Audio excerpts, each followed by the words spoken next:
എല്ലാവർക്കും എൻ്റെ വിനീത നമസ്കാരം. ഭജഗോവിന്ദം ഭജഗോവിന്ദം ഭജഗോവിന്ദം ഗോവിന്ദം ഭജമൂഢമതേ സംപ്രാപ്തേ സന്നിഹിതേ കാലേ നഹി നഹി രക്ഷതേ ദൃഗിംകരണേ ഭജഗോവിന്ദം ഭജഗോവിന്ദം ഗോവിന്ദം ഭജമൂഢമതേ. ഭജഗോവിന്ദത്തിലെ ശ്ലോകം 7.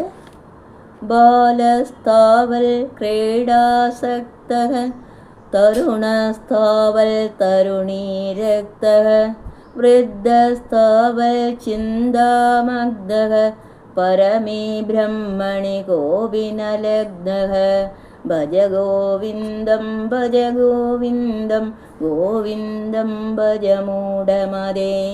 ബാലസ്ഥാവൽ ക്രീഡാസക്തഃ തരുണസ്ഥാവൽ തരുണീരക്തഃ വൃദ്ധസ്ഥാവൽ ചിന്താമഗ്നഃ പരമേ ബ്രഹ്മണി കോപിനലഗ്നഃ ഭജഗോവിന്ദം ഭജഗോവിന്ദം ഗോവിന്ദം ഭജമൂഢമതേ.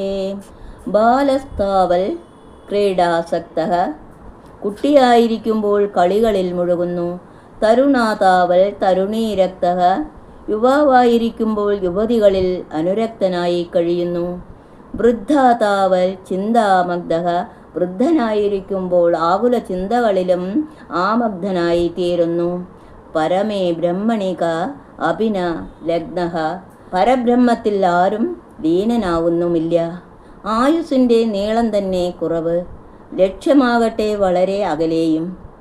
അങ്ങ് ഉയരത്തിൽ മേഘാവൃത്തമായി കിടക്കുന്ന പരമോന്നത ശൃംഗത്തിൽ കയറിപ്പറ്റണം. നീണ്ട സാഹസിക യാത്ര. എങ്കിലും ശുദ്ധഹൃദയന്മാരെ വളരെ ക്ഷണത്തിൽ പരിപൂർണതയുടെ ആ ഉത്തുംഗ ശൃംഗത്തിൽ എത്തിക്കാൻ വിവേകബുദ്ധിക്ക് അത്ഭുതാവഹമായ കഴിവുണ്ട് മനുഷ്യന്. അതിൽ താല്പര്യമുണ്ടെങ്കിൽ നിർഭാഗ്യമെന്നു പറയട്ടെ, അയാൾക്ക് അതില്ല. ക്ഷണഭംഗുരങ്ങളായ ക്ഷുദ്ര വിഷയസുഖങ്ങളിൽ മയങ്ങി അസ്വതന്ത്രനായി കഴിയുകയാണ് മനുഷ്യൻ. കാമാവേശത്താൽ ബുദ്ധി ഭ്രമിച്ച് കാമനീ കാഞ്ചനങ്ങളിൽ ആസക്തനായി കഴിയുന്ന അയാൾ അഹോ വിചിത്രം. നികൃഷ്ട വസ്തുക്കളെ ഉത്കൃഷ്ടമായി കാണുന്നു, ദുഃഖങ്ങളെ സുഖങ്ങളായും കരുതുന്നു. കാമത്താൽ മോഹിതനായി രാഗത്താൽ ഉന്മത്തനായി ചാഞ്ചാടിക്കൊണ്ട് നീങ്ങുന്ന മൂഢൻ നേരായ മാർഗത്തിൽ നിന്ന് വ്യതിചലിച്ച് കല്ലും മുള്ളും നിറഞ്ഞ കുറ്റിക്കാടുകളിൽ അകപ്പെട്ട് മുൾച്ചെടികളും വിഷച്ചെടികളും തട്ടി ദേഹം കീറി മുറിഞ്ഞ് രക്തം വാർന്ന് തളർന്ന അവശനായി അവസാനം മരണക്കുണ്ടിൽ ചെന്ന് വീഴുന്നു. മനുഷ്യൻ്റെ ഈ വിവേകശൂന്യത കണ്ട് ഹൃദയം നൊന്ത് വിലപിക്കുന്ന ആചാര്യസ്വാമികളെയാണ് ഈ ശ്ലോകത്തിൽ നാം ദർശിക്കുന്നത്. മനുഷ്യ ജീവിത ചരിത്രത്തിൻ്റെ സാമാന്യ സ്വഭാവം അനുക്രമമായി ഇവിടെ ചിത്രീകരിച്ചിരിക്കുന്നു. ബാല്യ കൗമാര ദശകളിൽ കളിക്കോപ്പുകളും കളികളുമായി കഴിയുന്നു. യൗവനദശയിലാവട്ടെ കാമിനികളിലും കാമകേളികളിലുമുള്ള ആസക്തി മൂലം ഉള്ള ശക്തി ക്ഷയിപ്പിക്കുകയും ചെയ്യുന്നു. തുടർന്നുള്ള വാർദ്ധക്യകാലമോ നിവർന്നു നിൽക്കാൻ പോലും വയ്യായികയാൽ വടിയും കുത്തിപ്പിടിച്ച് ഉള്ളിലെ വ്യാകുല ചിന്തകളെ മൂടിവെക്കാനോ എന്ന് തോന്നുമാറ് നരച്ച് വെളുത്ത് തലമുടിയുമായി മന്ദം മന്ദം ശ്മശാനത്തിലേക്ക് നീങ്ങുന്ന കാഴ്ച പരിതാപകരം തന്നെ. തുച്ഛ വിഷയങ്ങളിൽ ഒന്നിൽ നിന്ന് മറ്റൊന്നിലേക്ക് മാറി മാറി നീങ്ങിക്കൊണ്ട് ലൗകിക സുഖങ്ങളിൽ ആസക്തനായി ഭ്രമിക്കുകയല്ലാതെ മൂഢനായ മനുഷ്യൻ പരമതത്വത്തിൽ താൽപ്പര്യം കാണിക്കുന്നില്ല. അയാൾക്ക് പരമാത്മചിന്തയ്ക്ക് സമയമോ സന്ദർഭമോ കിട്ടുന്നുമില്ല.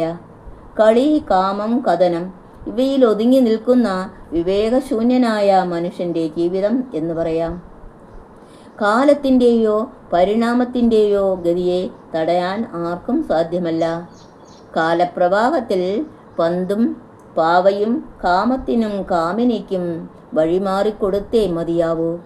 ജീവിതത്തിൻ്റെ സായാഹ്ന വേളയിൽ പാവം മനുഷ്യൻ സ്വന്തം കാര്യങ്ങളെക്കുറിച്ചും സ്വന്തക്കാരുടെ കാര്യത്തെക്കുറിച്ചുമുള്ള ഭയാശങ്കകളാലും വ്യാകുല ചിന്തകളാലും പരവശനായും തീരുന്നു. അഹോ കഷ്ടം! സർവസംരക്ഷകനായ ജഗന്നിയന്താവിനെക്കുറിച്ച് ഓർക്കാൻ അവന് നേരമില്ലല്ലോ. ലൗകിക വിഷയങ്ങളോടുള്ള അമിതമായ ആസക്തി വിവേകപൂർവം വെടിയുക തന്നെ വേണം. എങ്കിലേ ജീവിതത്തിന് ഒരു ലക്ഷ്യമോ ഉദ്ദേശം തന്നെയോ ഉണ്ടെന്ന് തോന്നൂ. ബഹിർമുഖത്വം ജീവികളുടെ സ്വഭാവം തന്നെയാണ്. എന്നാൽ മനുഷ്യന് അതൊട്ടും ഭൂഷണമല്ല. ഇരജീവികൾ അവയുടെ നൈസർഗിക വാസനയ്ക്ക് അനുസരിച്ച് പെരുമാറൂ. മനുഷ്യനാകട്ടെ സ്വന്തം വാസനയോ അഭിരുചിയോ ഇച്ഛയോ ഏതു തരത്തിൽപ്പെട്ടതാണെന്ന് ആലോചിച്ചറിയാനും നികൃഷ്ടമെന്ന് കണ്ടാൽ അവയെ തള്ളിക്കളയാനും വിവേകവും സ്വാതന്ത്ര്യവുമുണ്ട്. ഈ വിശിഷ്ട ശക്തിയുള്ളതുകൊണ്ടാണ് ഇതര ജീവികളേക്കാൾ ഉത്കൃഷ്ടനാണ് മനുഷ്യൻ എന്ന് പറയുന്നത്.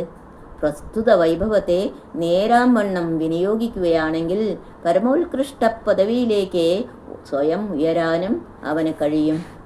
മനുഷ്യൻ വെറുതെ ഇരിക്കില്ല, എപ്പോഴും കർമ്മനിരതൻ തന്നെ. കർമ്മഭൂമി ഒന്നായിരിക്കില്ലെന്ന് മാത്രം.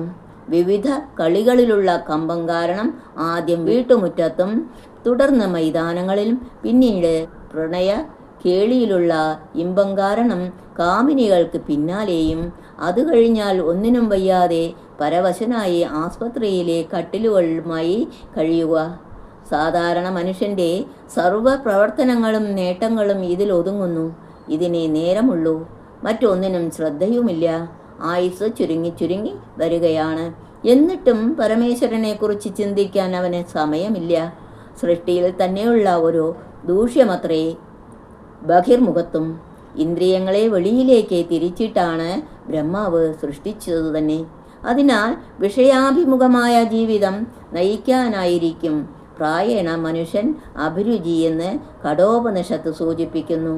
ഏതെങ്കിലും ഒരു വിവേകി മാത്രം അമൃതസ്വരൂപമായ അല്ലെങ്കിൽ നാശരഹിതമായ പരമപദവി ഇച്ഛിച്ചുകൊണ്ട് ഇന്ദ്രിയങ്ങളെ അന്തർമുഖമാക്കി അന്തരാത്മാവിനെ ദർശിക്കുന്നു എന്നത്രേ ശ്രുതിയുടെ പ്രഖ്യാപനം.